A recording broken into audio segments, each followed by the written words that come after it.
I said when we began that there would be moments of drama, Foreign Affairs Minister Chrystia Freeland said September 30, 2018, after a 14-month battle to renegotiate the North American Free Trade Agreement. And there have been. For 24 years, the North American Free Trade Agreement tied the continent's economy together, until Donald Trump, the America First president, promised to unravel it. For 14 months of dramatic negotiations, the U.S. argued with Canada and Mexico about what a new deal would look like. Mr. Trump threatened several times to rip up the deal altogether, or cut separate deals with the other countries. Finally, Canadian and U.S. officials reached an agreement just before Mr. Trump's latest of several deadlines. The New Deal, dubbed the United States-Mexico-Canada Agreement, or USMCA, still needs to be finalized by the three countries' legislatures, but Mr. Trump and Mr. Trudeau are hailing it as a major breakthrough. Starting in January 2017, the Globe and Mail kept a rolling guide to the trade file and the issues at stake. Here's a full recap of the events leading up to the USMCA announcement. What is NAFTA? The 1994 agreement, an expanded version of a Canada-US free trade deal from 1988, created what was then the biggest free trade area in the world. It removed barriers to the flow of goods and labor between Canada, the United States and Mexico, under the oversight of an independent dispute settlement process. Canada, the world's largest purchaser of U.S. goods, saw its exports to U.S. markets soar.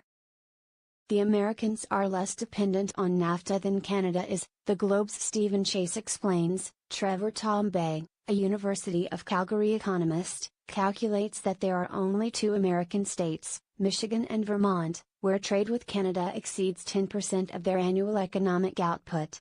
What has NAFTA done for us? 4 views from 3 countries.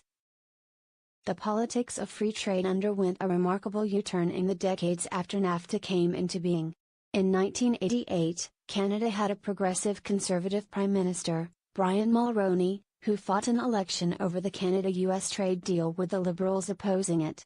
He also had pro-free trade Republican allies in the White House, with Ronald Reagan and later George H.W. Bush, backing him up. Contrast that with 2016, when protectionism turned into a defining theme of the U.S. election. Both presidential candidates opposed the Trans-Pacific Partnership, a trade deal even bigger than NAFTA, but the Republican Mr. Trump also singled out NAFTA and promised to erect a wall along the U.S.-Mexico border. In his inauguration speech, Mr. Trump promised an America First attitude to trade, immigration and foreign affairs. What did Trump want a new NAFTA to look like? In its initial months, Mr. Trump's inner circle strongly disagreed about what demands to make in NAFTA renegotiations. There was a moderate camp, including Treasury Secretary Steve Mnuchin and Mr. Trump's son-in-law Jared Kushner, that wanted to enhance NAFTA and make cross-border business easier for corporations, and a protectionist camp, including former chief strategist Stephen Bannon. The protectionist camp has been more dominant in recent months, especially since the March departure of economic advisor Gary Cohn.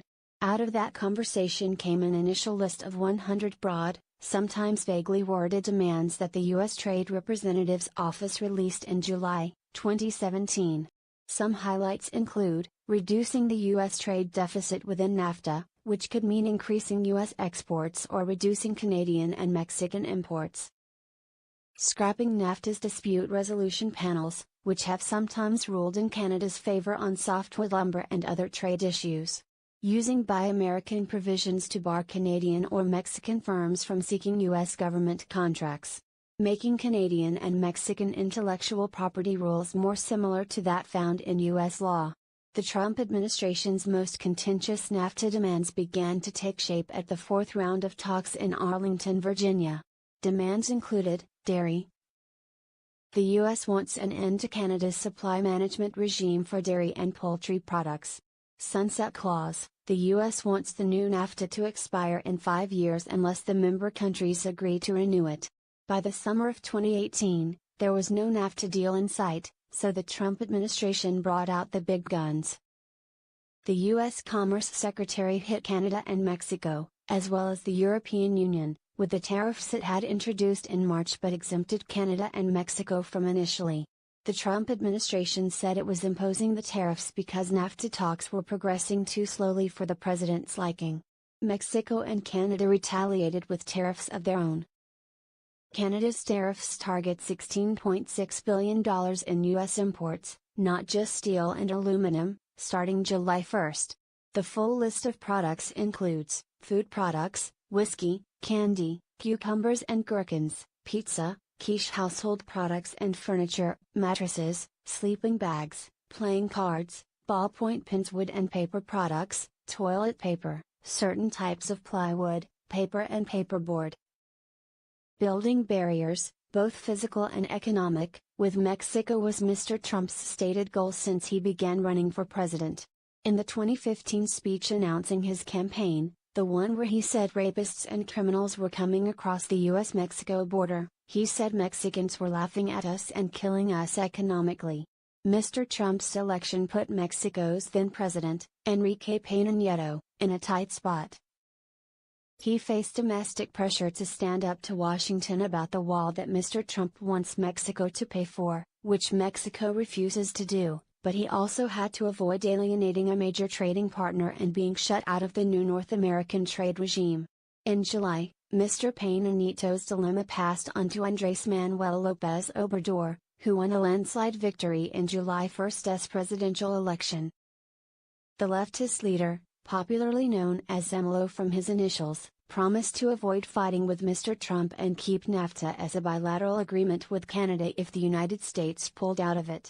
But when Mexico, along with Canada, was targeted with U.S. steel and aluminum, Mexico retaliated with tariffs on products made in pro-Trump heartland states, such as steel, pork, fruit and cheese. For Mexico, the biggest issue of the NAFTA talks has been auto manufacturing. The United States wanted new requirements that 40 to 45% of auto content in the NAFTA zone be made at factories that pay $15 an hour or more, which is more than 4 times what the average Mexican worker makes. Mexico's resistance to the auto proposal, which they fear would drive manufacturing jobs away from the country, kept the NAFTA negotiators at loggerheads for months. But on August 27 Mr. Peña Nieto and Mr. Trump announced they had reached an understanding on the issue. It was this agreement that would get the ball rolling for a new trilateral deal with Canada. Dairy supply management. Canada's dairy, egg and poultry industries are governed by a supply management system that dates back to the 1970s. It has 3 parts, the Globe's Barry McKenna explains: fixed prices, production quotas and tariffs to protect Canadian producers from foreign competition. The dairy tariffs, which run up to 270%, and which Canada tightened in 2016 to include unfiltered milk products used to make cheese and yogurt, have been a thorn in the side of other dairy-producing nations like the United States, Australia, and New Zealand. Mr. Trump's interest in the dairy file began with events in Wisconsin, a major dairy-producing state, the Globe's Joanna Slater explains. Local processor Grasslands Dairy Products Incorporated wrote a letter to Wisconsin farmers saying it would stop buying the farmer's milk because of new Canadian classification rules for product used in cheese making, which would give companies an incentive to buy domestically instead of from the United States. A letter-writing campaign to Mr. Trump, who narrowly won the state in the 2016 election, and congressional efforts by Wisconsinite House Speaker Paul Ryan made the dispute into a national issue, and at an event in Kenosha, Wisconsin, the president vowed to challenge Ottawa on its dairy policy. In the months that followed, the Trudeau administration spoke in strong defense of Canada's dairy and poultry sectors. Then, in the 4th round of NAFTA renegotiation talks, the Trump administration put its demands on the table: phase out all tariffs associated with dairy and poultry supply management over 10 years. Canada held firm for months, but by August, the Trudeau government was ready to offer some concessions. The USMCA, announced September 30, gave the U.S. a percentage of the Canadian dairy market, much to the chagrin of Canadian industry groups and politicians in Quebec, who were in the midst of a provincial election at the time.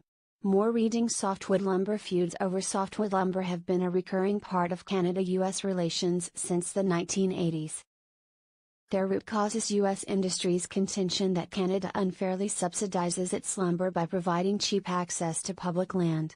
It's led to a cycle of American punitive action, followed by trade cases mostly won by Canada, and then a compromise settlement. The fifth and most recent lumber war was set off on April 24, 2017, when U.S. Commerce Secretary Wilbur Ross said his agency would impose new anti-subsidy duties on Canadian softwood. The initial duties added up to about 20%, but a second wave of anti-dumping duties in late June brought that total to about 27%. The U.S. International Trade Commission upheld the duties in a unanimous final ruling on December 7, arguing that Canadian shipments of softwood lumber were hurting American producers. The Trudeau cabinet discussed an aid package for the softwood industry last May, but waited for provincial input from a special working group before announcing $867 million in aid on June 1. Ottawa gave the industry loan guarantees, help finding new markets for its products, employment insurance support for workers and money for new initiatives from Indigenous forestry producers. Last November, the government also asked for a binational panel to settle the tariff dispute, using NAFTA's Chapter 19. Read more below on what Chapter 19 is. Two of NAFTA's dispute resolution mechanisms were targeted for major changes.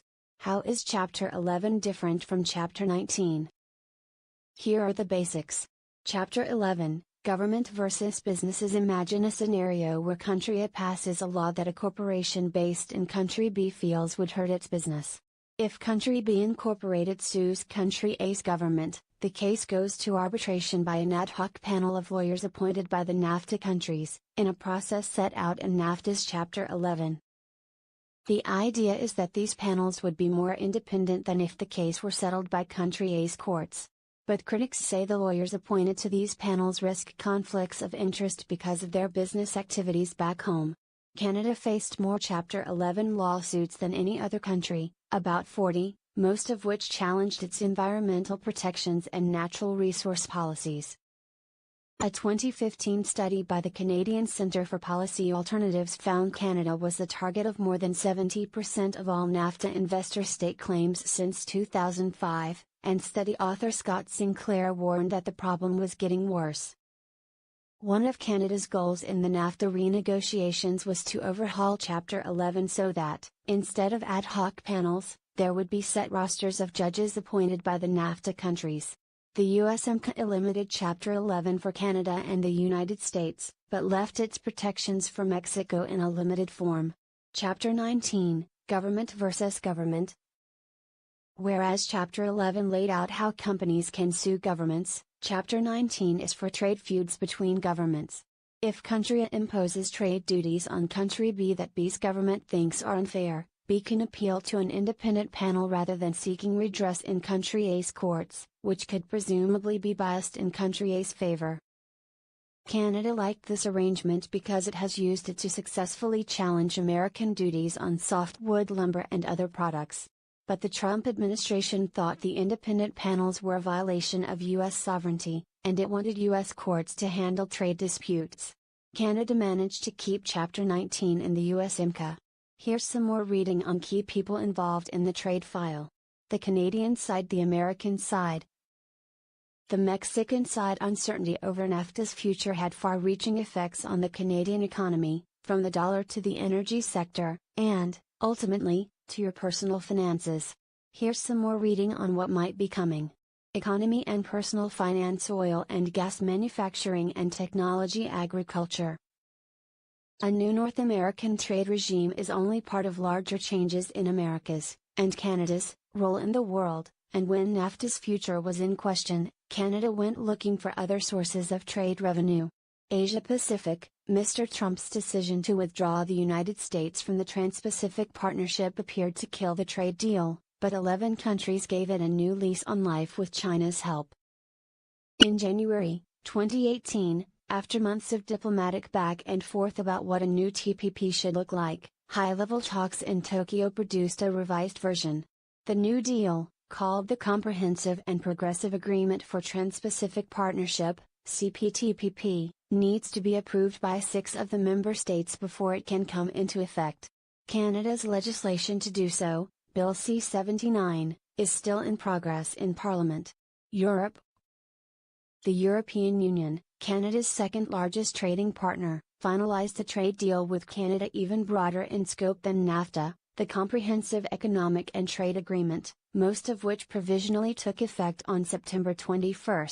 But it still needs to be ratified by all 28 EU member countries, and Italy, which elected a new government in 2018, has been resistant to that. More reading.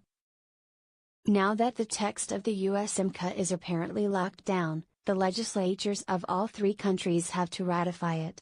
Once Mr. Trump sends the text to Congress, it begins a 60-day countdown to a final signing. Prime Minister Justin Trudeau and Mexican President Enrique Peña Nieto were mobilizing their legislatures too. Canada and the U.S. have yet to finish negotiations that would end the punitive U.S. tariffs on steel and aluminum, which the Trump administration imposed in June when it was putting pressure on Canada and Mexico to sign a new deal.